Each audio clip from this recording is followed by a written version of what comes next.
तो आप स्टूडेंट्स को भी नया नया इंटरेस्ट आया है एआई इंजीनियर बनने का, या आप लोगों को जानना है कि एक एआई इंजीनियर एक्चुअली में कंपनी में जाके क्या काम करता है, क्या डिफरेंस रहता है एक सॉफ्टवेयर इंजीनियर में और एक एआई इंजीनियर में, और क्या हमें एआई इंजीनियरिंग करने की तरफ जाना भी चाहिए या फिर नहीं, हमारे लिए ये वाली फील्ड बनी है या नहीं बनी है। तो वीडियो के एंड तक रहिए, आपको सारे क्वेश्चंस के आंसर मिल जाएंगे।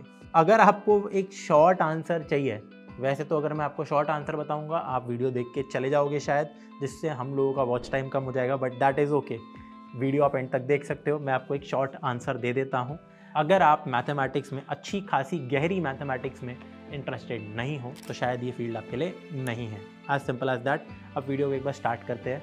और पहला क्या सवाल था हमारा कि एआई इंजीनियरिंग में एक्चुअली में होता क्या है। तो after talking to some data scientists, data analyst, तो मुझे क्या पता लगता है कि यूजुअली अगर आपका एक रोल है और इंडिया में अगर ऐसा रोल आपको मिल रहा है एआई इंजीनियर का, तो एआई इंजीनियर का रोल हो गया, डेटा साइंटिस्ट का रोल हो गया, बहुत ज़्यादा सिमिलर है, एक दूसरे के काम दे देते हैं एक दूसरे को, तो कोई एज सच बहुत बड़ा डिफरेंस नहीं है, राइट। तो अगर आपको डेटा साइंस में इंटरेस्ट था और आपने उस चीज़ में प्रोजेक्ट्स बना रखे, आपको आती है वो चीज़ें, तो yes you can also apply for the AI engineer role also. आपको अगर वैसे चीज़ें आती होगी तो आपको शायद ये बात ऑलरेडी पता भी होगी, राइट। तो एज सच कोई बहुत बड़ा डिफरेंस नहीं है। हाँ, सुनने में ऐसा लगता है एआई इंजीनियर, तो स्पेसिफिकली हम एआई पे काम कर रहे हैं और हम कुछ बहुत ही बढ़िया उखाड़ रहे हैं, ऐसा लगता है, फील आती है, बट ऐसा कुछ एक्स्ट्रा नहीं है। अच्छी काम है, बहुत बढ़िया काम मिलेगा, बट डेटा साइंटिस्ट वाले ही रोल को आप एआई इंजीनियर वाला रोल कह सकते हो। काफ़ी सिमिलर रोल्स है दोनों। अब बात करते हैं कि यूजुअली आपका काम रहेगा क्या। अब जैसे आपके पास कोई पर्टिकुलर ऐप है, जेप्टो जैसे कि मैं यूज़ करता हूँ, या फिर कोई भी ऐप हो गया, आपने यार एक चीज़ नोटिस की होगी, जब आप दूध को ऑर्डर करते हो तो ऑटोमेटिकली रिकमेंडेशन आ जाती है कि यार ये लो बनाना भी आ जाता है, दही भी आ जाती है, ब्रेड आ जाता है, एग्स आ जाते हैं, डेयरी प्रोडक्ट्स आ जाते हैं रिकमेंडेशन में कि यार ये भी ख़रीद सकते हो आप। या बहुत सारी वेबसाइट्स में अगर आप ये ले रहे हो तो यार ये भी सही रहेगा। तो इन चीज़ों को हम रिकमेंडेशन मॉडल कहते हैं, आपने सुना भी होगा, ठीक है, आपको पता भी होगा आप में से बहुतों को।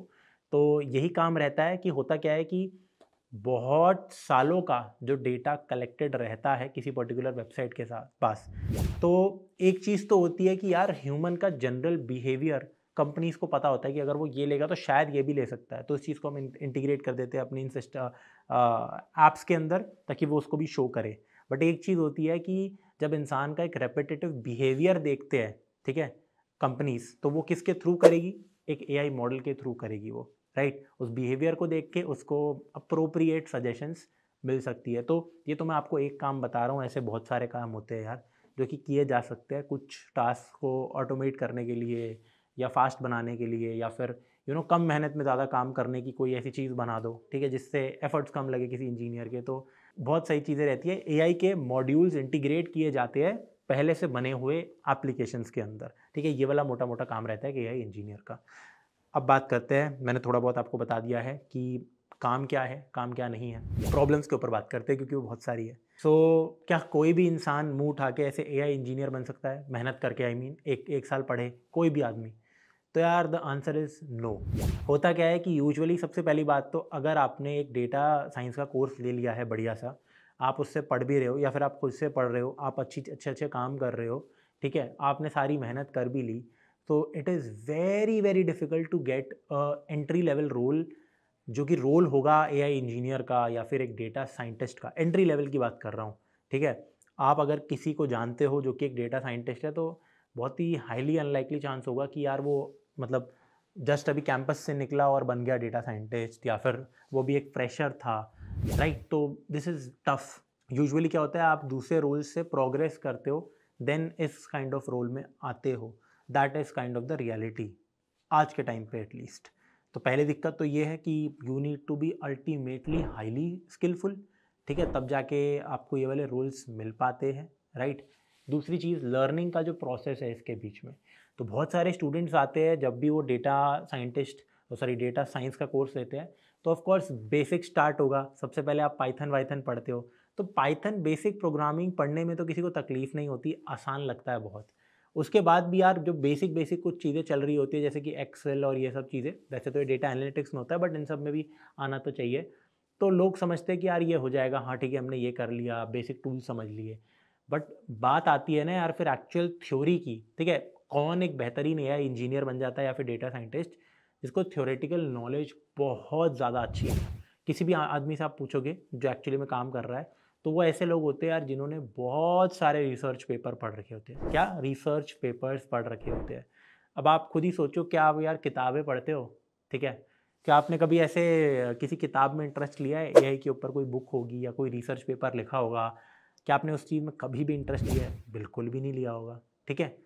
तो समझ रहे हो, ये सब चीज़ें आनी चाहिए आपको। इसलिए यूजुअली जो पीएचडी स्टूडेंट्स होते हैं, बेसिकली जो लोग यार इस चीज़ को फन आता है ना, जिन लोगों को ये करने में, नई नई चीज़ें सीखने में, जिनको मैथमेटिक्स, हैवी मैथमेटिक्स जिसमें पूरा लीनियर अलजेब्रा, कैलकुलस, प्रोबेबिलिटी, ठीक है, कॉम्बिनेट्रिक्स तो इतना नहीं बट स्टिल प्रोबेबिलिटी हो गया, कैलकुलस हो गया, गंदा सा लीनियर अलजेब्रा हो गया, हैवी कैलकुलस, ये सब चीज़ें करने में, सीखने में जिन लोगों को मज़े आते हैं ना यार, वही एक्सेल करते हैं यूजुअली इन फील्ड्स के अंदर। तो आप एक बार अपने आप से खुद से पूछो, क्या आप इन चीज़ों में बढ़िया हो, ठीक है, क्या आप कर पाओगे, क्या आप मैथ्स आपको पसंद है, बहुत अच्छी मैथ्स। मैथ्स का मतलब ये नहीं है कि बेसिक ज्योमेट्री आपने पढ़ ली मज़ा आ गया, 10वीं क्लास की मैथ्स पढ़ ली मज़ा आ गया भाई, ट्रिग्नोमेट्री आ गई मज़ा आ गया, ये सब चीज़ें समझ आ रही है, ठीक है, नहीं भाई, it is much more than that. गंदी मैथ्स भी अगर आपको समझ आ रही है और मज़ा आ रहा है उसमें, तो शायद आप बने उस चीज़ के लिए। एक और चीज़ यार जो मैं लिख के लाया था, वो एंट्री लेवल में जॉब्स की बात कर रहा था। तो यूजुअली क्या होता है कि यार एंट्री लेवल आपको जॉब्स दिख जाएगी, एंड कई कई जगह, कई कई वीडियोस के अंदर, कई कई बार वेबसाइट्स में या कुछ आर्टिकल्स में ऐसे नंबर्स पब्लिश किए जाते हैं डेफिनेटली कि यार ये वाली जो इंडस्ट्री है ये बूम करने वाली है बहुत तगड़े तरीके से, ठीक है। और दूसरी चीज़ ये लिखी जाती है कि यार देखो जॉब ओपनिंग्स कितनी सारी है यार इसके अंदर ओपन, आप करो तो अप्लाई, आपका हो जाएगा। तो इसके अंदर ना दो कैच है, ठीक है। पहले वाले पॉइंट के अंदर क्या कैच है, पहला पॉइंट ये होता है कि दिखाया जाता है कि इंडस्ट्रीज पर्टिकुलर, ये वाली जो इंडस्ट्री है डेटा साइंस की, ये बहुत बूम कर रही है। तो भाई देखो, बात ऐसी है कि अगर कोई भी एक पर्टिकुलर इंडस्ट्री बूम कर रही है, हज़ारों करोड़ों रुपए वो कमा रही है, इसका ये मतलब नहीं है कि आप वो कमाओगे, ठीक है, कोई इसकी नेसेसिटी नहीं है ये। और इससे ये भी साबित नहीं होता है कि जो एंट्री लेवल की जॉब्स होगी, स्टार्टिंग में जो आपको जॉब्स लगती है, उन पे क्या इम्पैक्ट पड़ रहा है, नॉट नेसेसरली, राइट। दूसरा जो पॉइंट है यहाँ पे कि कौन सी एंट्री लेवल जॉब्स मिल जाती है, या फिर दिखाया जाता है कि बहुत सारी जॉब ओपनिंग्स है एआई फील्ड के अंदर, ठीक है, एआई इंजीनियर नाम की अगर कोई है, तो होता क्या है कि यार ये जो जॉब्स होती है ये डेटा इंजीनियरिंग की बेसिक सी जॉब होगी, ठीक है, डेटा क्लीनिंग की जॉब होगी, बेसिक बेसिक जॉब्स होती है जिसमें मोस्टली क्या होता है, मैनुअल वर्क उल्टा ज़्यादा होता है, राइट। तो एज सच आप कुछ एआई के फील्ड में नहीं उखाड़ रहे होते, जैसे कि मैंने आपको बताया। इसलिए रिसर्च पेपर्स कहाँ पे उनका इंपॉर्टेंस आता है, जब आप एक्चुअली में ना लॉजिक बिल्ड कर पा रहे हो, कुछ नई चीज़ या तो क्रिएट कर पा रहे हो या उसमें कंट्रीब्यूट कर पा रहे हो। और एंट्री लेवल रोल्स के अंदर आप बेयरली इनमें से यार कुछ भी कर पाते हो, ठीक है। आप ले दे के बहुत ऐसा काम करोगे जो शायद आपके लिए यूजलेस हो आपके बाद में जाके करियर में, ठीक है। तो कुछ ये कैचेज़ है, इनको आपको समझना पड़ेगा। बाकी अगर सारे पॉइंट्स आपके लिए क्लियर है, आपको फिर भी ये फील होता है कि मैथ्स में आपकी बहुत रुचि है, advance level mathematics, boring mathematics को भी आप फन वे में सीख पाते हो, राइट। एंड एआई की वैसे दुनिया में क्या पीछे से क्या एआई कैसे काम कर रहा है, उन चीज़ों में आपको बहुत इंटरेस्ट है, रादर दैन देखो एक चीज़ होती है एआई का यूज़ करके कुछ करना, कि भाई हम चैट जीपीटी की मदद से हमारा वर्क इफेक्टिव हो रहा है, भाई वो एआई का काम करना नहीं है, ठीक है, that is not AI engineering और एनीथिंग, ठीक है। एक चीज़ होती है, जैसे आजकल एक नया रोल आ रहा है, AI tools and chat GPT experts ये कोई एआई इंजीनियर लोग नहीं होते, ये बस एआई का इस्तेमाल करके अपना मीनिंगफुल काम निकाल सकते हैं, that is a different role. But अगर आपको इन चीज़ों में इंटरेस्ट है, रिसर्च पेपर पढ़ने में, और इसमें जेन्युइनली इंटरेस्ट आ रहा है ना, तो यस, ये फील्ड आपके लिए बहुत बहुत बहुत बहुत बढ़िया हो सकती है और बहुत पैसा आप इसमें कमा सकते हो, ठीक है। बाकी अगर आपको डेटा साइंस सीखना है तो आप पीडब्ल्यू स्किल्स से भी सीख सकते हो। पीडब्ल्यू स्किल्स आपको डेटा साइंस का भी कोर्स प्रोवाइड करता है, तो पीडब्ल्यू स्किल्स की वेबसाइट पे जाइए, वहाँ पे डेटा एनालिटिक्स का कोर्स भी मिल जाएगा और डेटा साइंस का भी कोर्स मिल जाएगा, जहाँ पे आपको बिल्कुल बढ़िया मेंटर्स पढ़ा रहे होंगे, वही लोग जो कि एक्चुअली में काम कर रहे हैं इंडस्ट्री में, एंड वही डेटा साइंटिस्ट ही एज अ रोल उनके पास है, ऐसे लोग आपको पढ़ा रहे होंगे। काफ़ी अच्छी गाइडेंस आपको मिल जाएगी और अच्छा एक स्ट्रक्चर, एक पाथ आपको मिल जाएगा जिससे आप अपना डिसीजन अच्छे से बना पाओगे, ठीक है। तो इस वीडियो के लिए इतना ही था, आपसे मैं मिलता हूँ अगली वीडियो में, बाय।